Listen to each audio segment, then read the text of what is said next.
quand des distinctions sont apparues entre le numéro 1 et le numéro 2, le numéro 3 était du côté du numéro 1 contre le numéro 2. Donc, le numéro 3, c'est le chef des renseignements. Donc, au fil du temps, ils ont essayé d'affaiblir le numéro 2, donc Sadio Camara. Ils ont arrêté plusieurs de ses amis à travers des histoires de coups d'État. Donc, ils sont en prison. Les Dembélé, les Lema Sangara, tout ça, ce sont ces gars. Et on a créé une espèce de ministère de la défense parallèle, qu'on appelle le Conseil national de la défense à la présidence, où on prend les décisions. Et lui, il a commencé par protester. Et quand les dissensions ont commencé par s'installer, qu'est-ce qui s'est passé?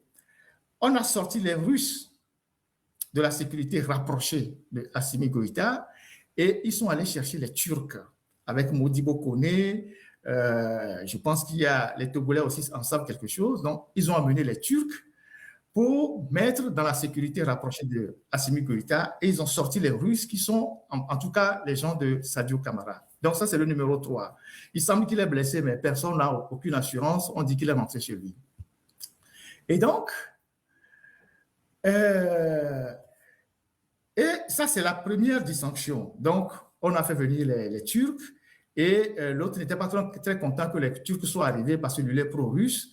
Et donc, on a éloigné les Russes de la sécurité rapprochée d'Assimi Goïta.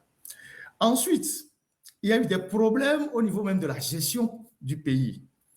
Il y a une dame qui était au cœur aussi des malentendus entre eux, cette dame qui est partie de rien du tout, qui est très proche de Assimi Goïta, vous comprenez ce que je veux dire, qui est sortie de nulle part et qui a commencé par avoir des pouvoirs très importants, notamment les mines d'or, la vente de l'or à Dubaï, en passant par la Turquie et tout ça. Et cette dame a commencé par devenir une personne centrale dans les commandes d'armes, ce qui agaçait le ministre de la Défense, qui se dit, mais cette dame